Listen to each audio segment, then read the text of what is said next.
الحمد للہ رب العالمین والصلاة والسلام علی نبینا محمد وعلی آلہ وصحبہ اجمعین اما بعد۔ ہم ہیں قواعد الترجیح عند المفسرین کے ساتھ، اور اس کتاب کے مؤلف کا نام کیا ہے جی؟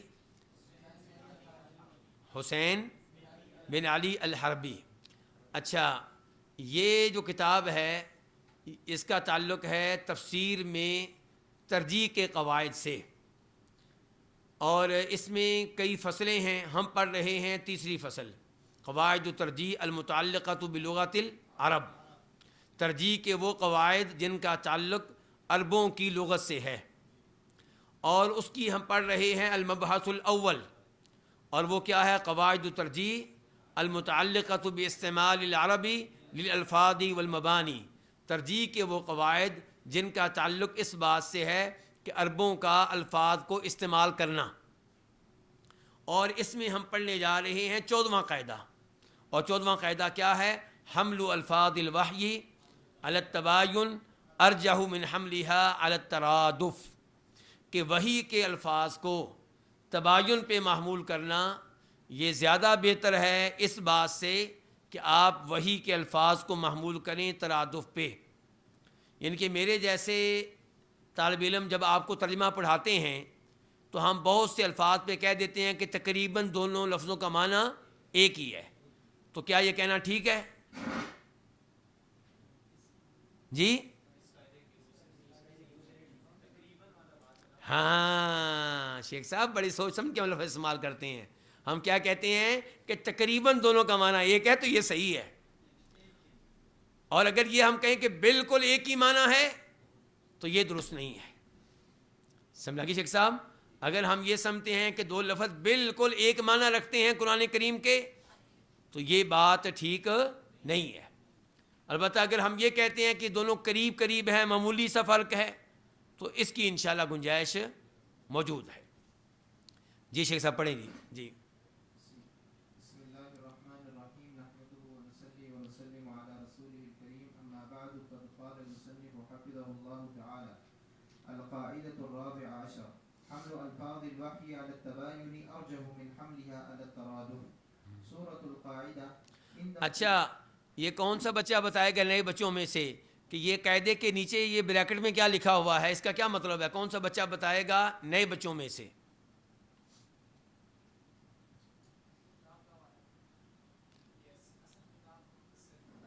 ہاں، اصل کتاب 2 جلدوں میں ہے، اصل کتاب 2 جلدوں میں ہے۔ یہ کتاب جو ہے آپ کے سامنے یہ مختصر ہے، یہ اس لیے بنائی ہے مؤلف نے تاکہ جامعہ سلفیہ کے بچے اس کو پڑھ سکیں۔ 2 جلدیں اگر ہوتی تو شاید ہمارا یہ دورہ منعقد ہی نہ ہوتا۔ تو مؤلف سے کہا گیا تھا کہ آپ اپنی کتاب کا اختصار کریں تاکہ اس کو پڑھایا جا سکے، انہوں نے اسی لیے اختصار کیا، ورنہ یہ کتاب کتنی جلدوں میں ہے؟ 2 جلدوں میں ہے۔ اور اس کی اہمیت پہلے بھی بتا چکا ہوں، دوبارہ بتا رہا ہوں کیونکہ کئی بچے نئے ہیں، کہ بیٹا یہ وہ کتاب ہے جو لکھنے والے نے لکھی ہے جامعۃ الامام میں۔ جامعۃ الامام کے شہر میں ہے؟ ریاض میں، جامعۃ الامام محمد بن سعود الاسلامیہ۔ اور یہ اصل میں کتاب لکھی گئی ہے ایم فل کے تھیسس کے طور پہ، پی ایچ ڈی بھی نہیں، ایم فل۔ اور اس کے مشرف تھے، سپروائزر تھے ڈاکٹر منال قطان، جو مباحث فی علوم القرآن کے مؤلف ہیں۔ وہ اس کتاب کے اور اس رسالے کے کیا تھے؟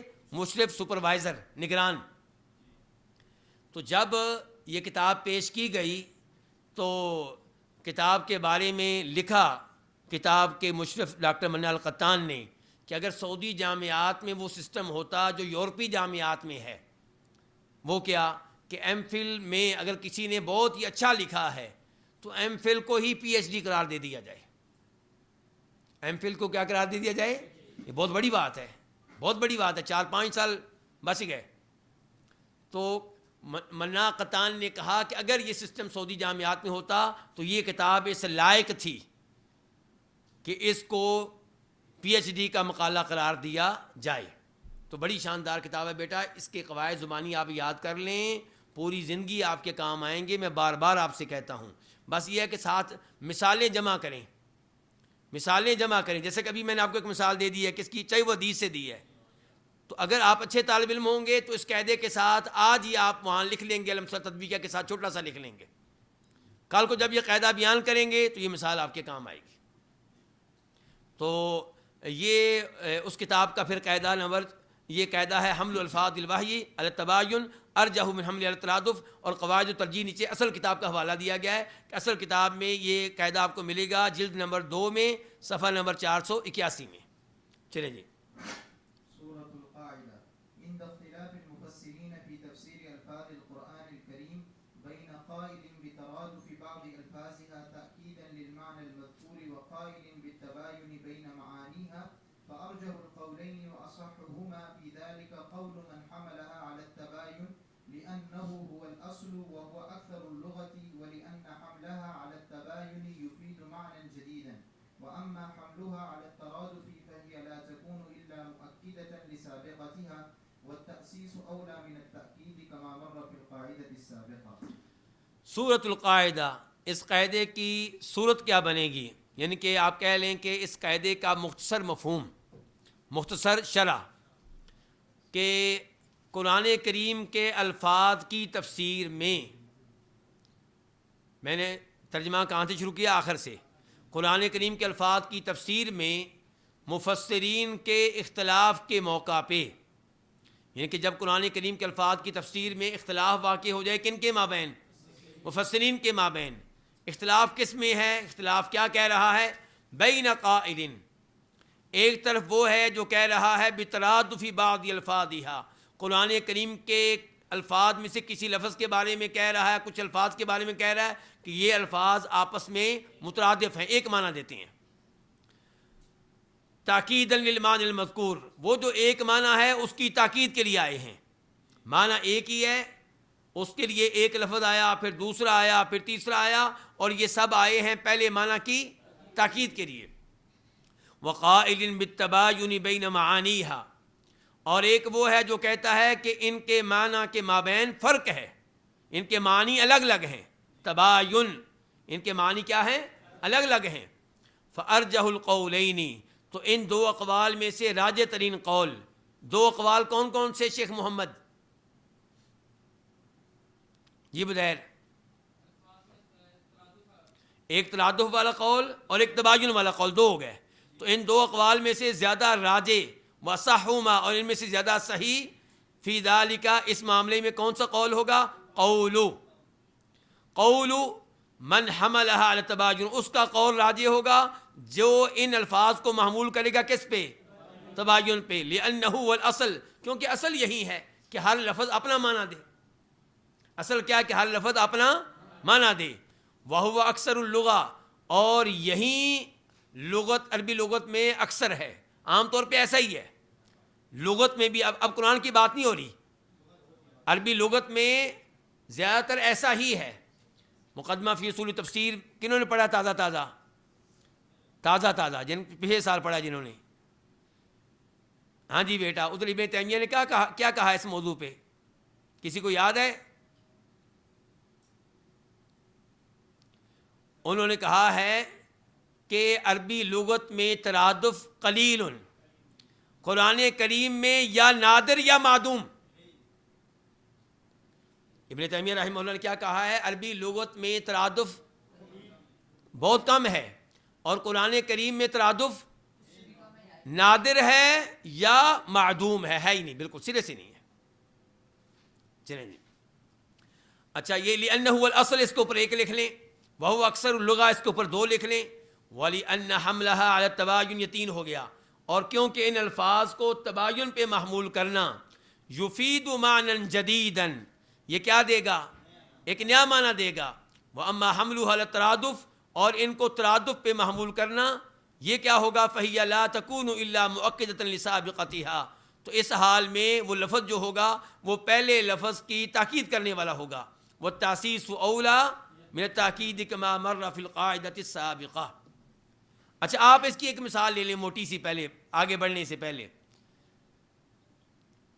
یہ مثال جو میں دے رہا ہوں یہ اس کتاب میں ذکر کی گئی ہے، ابھی ہم اس کتاب میں جائیں گے انشاءاللہ اگر وقت ملا تو۔ وَكَأَيٍّ مِّن نَبِيٍّ قَاتَلَ مَعَهُ رِبِّيُّونَ كَثِيرٌ فَمَا وَهَنُوا، نمبر ایک وَهَنُوا، فما وہنوا لما اصابہم فی سبیل اللہ وما ضعفوا وما استکانوا.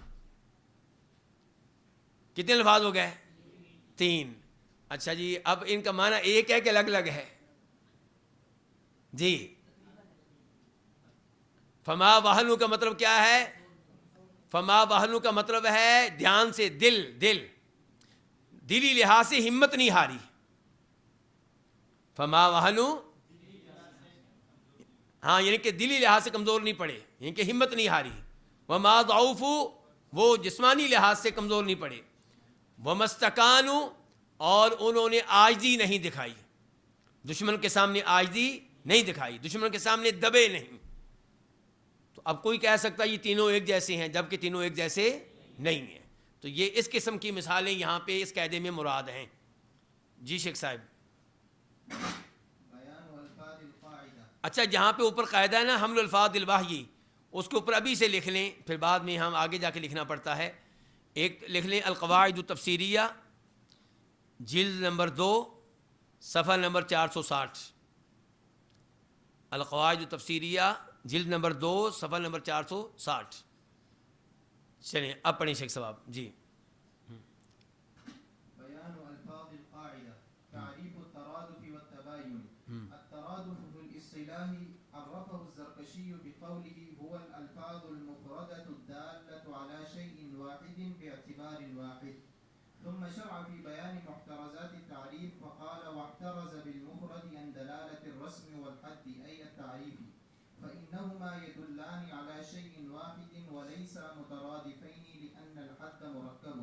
وخرج باعتبار واحد المتزايلات كالسيف والصارم فإن مدلولهما واحد لكن باعتبارين. اچھا جی، الترادف فی الاصطلاح، اس کی امام زرکشی نے تعریف کی ہے یہ کہہ کر هو الالفاظ المفردہ. ترادف سے مراد وہ مفرد الفاظ ہیں. کون سے؟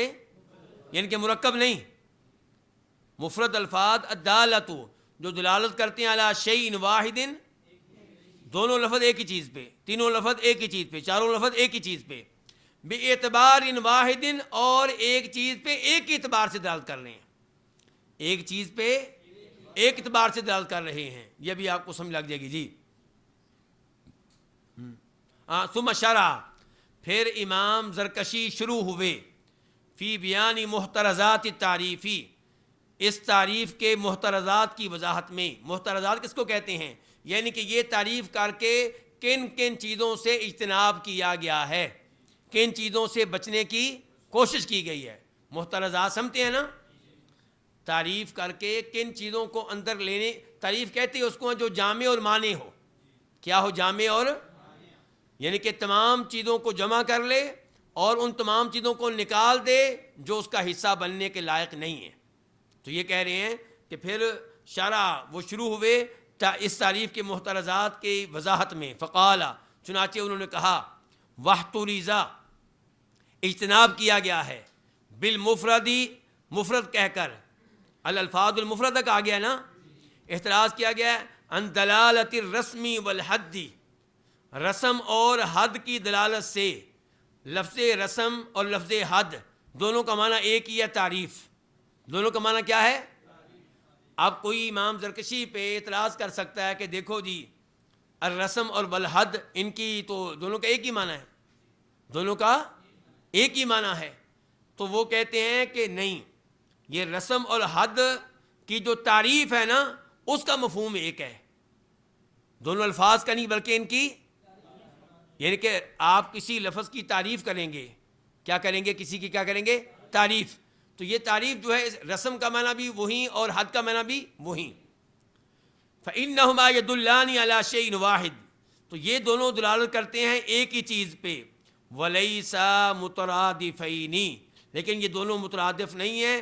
لأن الحد مرکب، کیونکہ حد جو ہے یہ کیا ہے؟ مرکب ہے. یہ اس میں کئی چیزیں آتی ہیں، اس میں کئی چیزیں آتی ہیں، صرف ایک لفظ نہیں ہوتا. چلیں جی.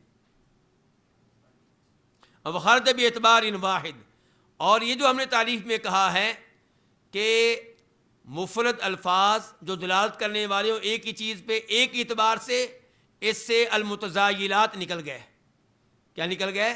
المتزایلات، یہ المتزایلات ماخوذ ہے تزاید القوم سے، تفرقوا تباینوا تباعدوا، یعنی کہ وہ الفاظ جو بظاہر آپ کو محسوس ہوں گے کہ ایک جیسا معنی دیتے ہیں، لیکن ان میں فرق ہے، ان میں فرق ہے۔ جیسے مثال دی انہوں نے کسیفی و سارم، سیف کا معنی کیا پڑھا ہوا آپ لوگوں نے، اور سارم کا معنی اردو میں تو معنی ایک ہی ہے، اردو میں معنی، اور یہ دونوں ایک ہی چیز پہ دلالت کر رہے ہیں، تلوار پہ، لیکن لیس باعتبار واحد بل باعتبارین، بل باعتبارین۔ سیف جو ہے تلوار، یہ دلالت کرتی ہے اس ہتھیار پہ جس کو ہم تلوار کہتے ہیں، لیکن السارم ہر تلوار کو نہیں کہتے، سارم اس تلوار کو کہیں گے جو کاٹنے کے لحاظ سے بہت تیز ہو،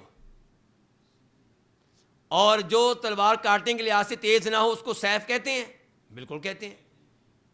سیف جیسی بھی ہو، جیسی بھی تلوار ہو اس کو سیف تو کہیں گے ہی، جیسی بھی ہو، جو بھی اس کا معیار ہو، جو بھی اس کی کوالٹی ہو، لمبی ہو مختصر ہو جیسی بھی ہو، لیکن سالم کا لفظ ہر تلوار پہ نہیں بولا جائے گا، سالم کا لفظ بولا جائے گا خاص تلوار پہ جو تیز دھار والی ہے، تیز کاٹتی ہے۔ چلیں جی، تو فَإِنَّ مَدْلُولَهُمَا واحد، ان کا مدلول ایک ہی ہے، لیکن بِاعْتِبَارَيْنِ، لیکن ایک اعتبار سے نہیں بلکہ دو اعتبار سے۔ چلیں جی، والتباين في الاصطلاح الألفاظ المختلفة للمعاني المختلفة وسواء قيل بالتباين تباین فی الاصطلاح، یہ کیا ہے؟ مختلف الفاظ مختلف معنی کے لیے۔ اوپر کیا تھا؟ مختلف الفاظ معنی ایک، مختلف الفاظ معنی ایک ہی ہے، لفظ مختلف ہیں لیکن معنی ایک ہے، مفہوم ایک ہے، اور یہاں پہ کیا ہے؟ ہر معنی کے لیے الگ لفظ۔ جی، وسواء قيل بالترادف في القرآن أو قيل بعدمه متى أمكن حمل ألفاظ القرآن على التباين كان ذلك هو المعتمد لموافقته الأصل ومن ادعى خلاف الأصل بقي مرتهنا بإقامة الحجة على دعواه۔ قرآن کریم میں ترادف کا قول رکھا جائے یا عدم ترادف کا قول اختیار کیا جائے، یعنی کہ آپ کا قول یہ ہو کہ قرآن کریم میں ترادف موجود ہے، یا آپ کا قول ہو کہ موجود نہیں ہے، جو بھی ہو، متى امکن حمل الفاظ القرآن تباین، جب بھی قرآن کریم کے الفاظ کو تباین پہ محمول کرنا ممکن ہو تو کان ذلک هو المعتمد، تو اسی پہ اعتماد کیا جائے گا۔ یعنی کہ اگر آپ کا یہ موقف ہے کہ قرآن کریم میں ترادف موجود ہے، تب بھی جہاں کہیں اختلاف ہوگا کسی لفظ میں کہ ادھر ترادف ہے یا نہیں، تو کون سا قول لیا جائے گا؟ عدم ترادف کا۔ بات ہو گیا شیخ صاحب، یعنی کہ آپ قرآن کریم میں ترادف کے قائل ہوں یا نہ ہوں، ہر شکل میں جہاں کہیں قرآن کریم میں کوئی الفاظ آئیں گے اور انہیں تباین پہ محمول کرنا ممکن ہو تو آپ اسے تباین پہ ہی محمول کریں گے۔ جی، وَمَنِ ادَّعَىٰ خِلَافَ الْأَصْلِ، تو یہ کیا ہو گئی؟ اصل ہو گئی، اور جو اس اصل کے خلاف کا دعویٰ کرے بقی مرتہنن، وہ رہے گا مرتہنن ای مطالباً، اس سے مطالبہ کیا جائے گا بِإِقَامَةِ الْحُجَّةِ عَلَىٰ دَعْوَاهُ، کہ وہ اپنے دعویٰ پہ دلیل قائم کرے۔ چلیں جی، الأمثلة التطبيقية على القاعدة من أمثلة هذه القاعدة قول المرجئة إن الإيمان مرادف للتصديق وقالوا إن الله تعالى قال وما أنت بمؤمن لنا ولو كنا صادقين۔ چلیں، ان کی مثال لمبی بھی ہے اور کچھ مشکل بھی ہے، تو یہ پڑھیں گے آئندہ ہفتے۔ فی الحال آسان مثال میں آپ کو ادھر سے دوں گا، وہ جو القواعد جو تفسیریہ کا آپ نے لکھا تھا نا صفحہ، شیخ صاحب جلدی سے بھیج دیں گے ان کو، ٹائم بہت کم ہے۔ ہیں؟ اس میں میرا خیال نہیں ہے۔ کیا صفحہ لکھوایا تھا ابھی آپ کو؟ 460۔ یہ جلد اور ہے شیخ صاحب جی۔ آج کیا 460 کہ 360؟ میرے خیال میں نے غلط لکھوا دیا، پھر آپ کو 360 ہوگا میرے خیال میں، ٹھہرے میں دیکھتا ہوں۔ 460 ہے؟ اچھا، پھر میں جلد غلط پکڑی میں نے، ٹھہرے 460۔ ان میں سے نا مختصر مثال جو ہے فی الحال وہ فی الحال ٹھہریں میں آپ کو بتاتا ہوں صفحہ نمبر کون سا۔ آپ صفحہ نمبر کروا دیں، صفحہ نمبر 472 473 اور 474، اور پھر لکھو 477، اکیلا 477 بھی ہے۔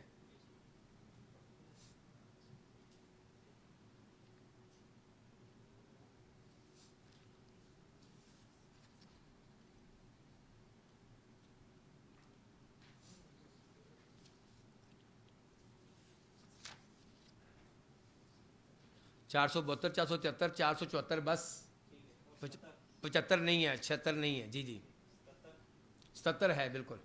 سب سے پہلے 77 نکالیں جی، آخری 477 آخری جو آپ کو بھیجا گیا ہے، آخر میں جانا 77 آپ نے آخر میں جو بھیجا گیا ہے، مل گیا جی؟ علماء کرام کو مل گیا ہے، جن کے پاس موبائل ہے ان کو مل گیا ہے؟ ایک دوسرے کو شامل کر لیں، ساتھ بٹھا لیں جن کے پاس، ذرا مجلس تبدیل کریں اپنی۔ اگر کہیں دو موبائل والے کٹھے ہیں تو ایک اٹھے کسی اور کے پاس جائے۔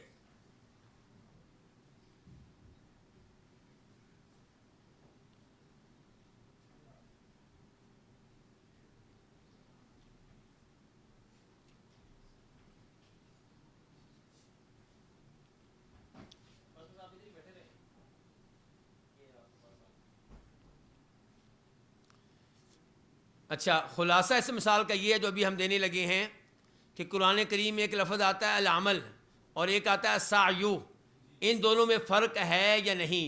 یہ مترادف ہیں یا متباین ہیں؟ جی پڑھیں شیخ صاحب جی۔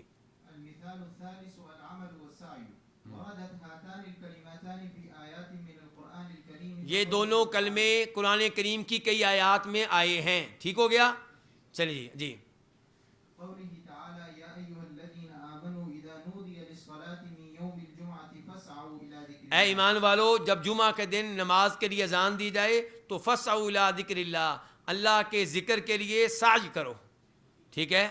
السعی کرو جی آگے۔ وقوله تعالى واعملوا صالحا، اور اللہ تعالیٰ کہتے ہیں اور صالح عمل کرو، عمل جی۔ وظن طائفة من العلماء أن السعي مرادف للعمل، علماء کرام کے گروہ نے گمان کیا ہے کہ لفظ سعی جو ہے لفظ عمل کا مترادف ہے جی، والصحيح أن بينهما فرقا، جبکہ صحیح بات یہ کہ دونوں میں کیا ہے؟ فرق ہے جی۔ وهو أن السعي عمل مخصوص يهتم به صاحبه ويجتهد فيه، اور وہ فرق یہ ہے کہ السعی وہ عمل ہے جو مخصوص عمل ہے، ہر عمل نہیں۔ سعی کون سا عمل ہے؟ مخصوص عمل ہے، جس عمل کا اس کا صاحب بڑا اہتمام کرتا ہے اور اس کے لیے بڑی کوشش کرتا ہے۔ یہ ہو گیا کیا؟ السعی۔ السعی عمل ہے لیکن ہر عمل نہیں، وہ عمل جس کی اس کے صاحب ٹینشن ہے، بڑی فکر ہے اور اس کے لیے کوشش کرتا ہے جی۔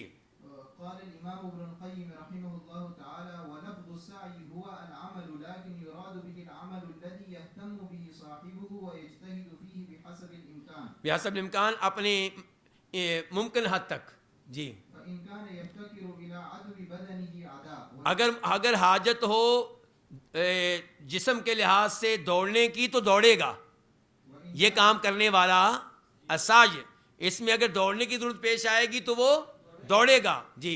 وإن كان يفتقر إلى جمع أعوانه جمعا، اور اگر اس کے لیے ساتھی جمع کرنے کی ضرورت پیش آئے گی تو ساتھیوں کو جمع کرے گا جی۔ وإن كان يفتقر إلى تفرغ له وترك غيره فعل ذلك، اور اگر اس کو ضرورت پیش آئے گی کہ اس کے لیے فارغ ہو، ٹھیک ہے، آفت سے چھٹیاں لے لے، جامعہ سلفیہ میں امتحان ہونے والا ہے، ٹھیک ہے، اور کوئی بھی کر کے، اس کا مطلب ہے یہ امتحان کے لیے سعی کر رہا ہے، وترک کی غیری دوسرے کام کو چھوڑ دے تو فعل ذلک یہ کرے گا جی۔ فلفظ السعي في القرآن جاء بهذا الاعتبار ليس هو مرادفا للفظ العمل كما ظنه طائفة، جی بل هو عمل مخصوص يهتم به صاحبه ويجتهد فيه، ولهذا قال في الجمعة فاسعوا إلى ذكر الله، یہ کہاں سے لیا ہم نے جی؟ التبیان في أيمان فی ایمان القرآن، ٹھیک ہو گیا۔ امام صاحب کی کتاب کا نام لیجئے، کیا نام ہے؟ اس کتاب کا موضوع کیا ہے؟ تبیان فی ایمان القرآن۔ قرآن کریم میں جہاں جہاں قسمیں آئی ہیں ان آیات کا امام صاحب نے دراسہ کیا، اسٹڈی کی ہے، سمجھ لگی شیخ صاحب؟ تو اسی کتاب میں یہ ان کی گفتگو ہے۔ تو آج ہم نے یہ ایک مثال پڑھ لی ہے، العمل والسعی کے مابین کیا ہے؟ فرق ہے، ٹھیک ہے جی۔ یہیں پہ آج کے درس کا اختتام کرتے ہیں اور انشاءاللہ اگلے درس میں اسی قاعدے پہ مزید گفتگو جاری رہے گی، اور جو پرانے لڑکے ہیں وہ پہلے 20 قواعد کا ترجمہ دیکھ کر آئیں گے. میرے تو خیال ہے مثال بھی ساتھ ہی کر لیں ایک ترجمہ جب آتا ہے تو ایک مثال کر لیں, اور اگر کہتے ہیں تو میں آپ کو مثالیں ایک لکھوا دیتا ہوں جو میں نے اپنے پاس لکھی ہوئی ہیں. اشارے چھوٹے چھوٹے میں نے کیے ہوئے ہیں, میں نے شروع سے اشارے کیے ہوئے ہیں, جلدی سے دیکھ لیں آپ. مثال کے طور پہ پہلے قاعدے کے ساتھ میں لکھا ہوا ہے فَإِمَّا مَنًّا بَعْدُ وَإِمَّا فِدَا, بس اتنا لکھا ہوا ہے میں نے, اشارہ ہو گیا. دوسرے جی ہاں چلیں فوٹو بھیج دیں بعد میں. اور دوسرا قاعدہ جو ہے اس کے ساتھ میں نے لکھا ہوا ہے وَاتَّقُوا اللَّهَ الَّذِي تَسَاءَلُونَ بِهِ وَالْأَرْحَامَ. اور جو تیسرا قاعدہ اتحاد مان القراءتین, اس کے ساتھ لکھا ہوا ہے یخادعون اللہ والذین آمنوا.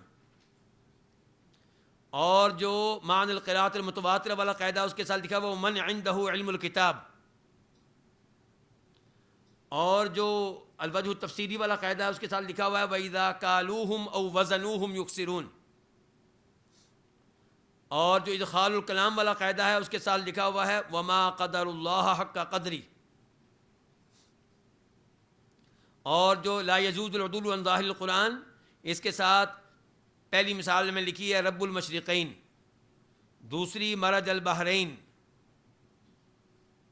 تیسری وَيَبْقَى وَجْهُ رَبِّكَ, تیسری تذبح بقرہ, چوتھی اذهب إلى فرعون, اور ایک اور والذین معه. ٹھیک ہو گیا. اس کے بعد کیا ہے قاعدہ جی حمل معانی کلام اللہ. اس کے لیے میں نے مثال ایک لکھی ہے ولا یبدین زینتہن الا ما ظہر منہا, اور ایک مثال لکھی ہے والمحصنات من النساء الا ما ملکت ایمانکم.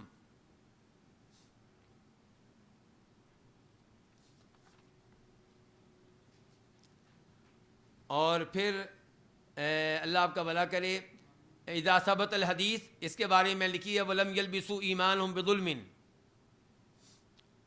اور پھر اذا ثبت الحدیث وکان فی معنی, اس کے بارے میں یوم یکشف عن ساق. اور جو کل تفسیر خالف القرآن اب السنہ اجماع الامہ, اس کے آگے میں نے لکھا ہوا قول مقاتل والقردی, قول مقاتل والقردی. اور لا یصح حمل الآیہ, اس کے ساتھ میں نے مثال لکھی ہے وما آمن معه الا قلیل. اور دوسری مثال میں نے لکھی ہوئی ہے عسى ان یبعثک ربک مقاما محمودا. آگے اذا صح سبب نزول الصریح, اس کے ساتھ میں نے مثال لکھی ہے ولیس البر بان تأتوا البیوت من ظہورها, ولیس البر بان تأتوا البیوت من ظہورها. اور دوسرے نمبر پہ والمحصنات من النساء الا ما ملکت ایمانکم. اور اگلا قاعدہ اذا ثبت تاریخ نزول الآیہ, اس کے ساتھ لکھی الا المودۃ فی القربى.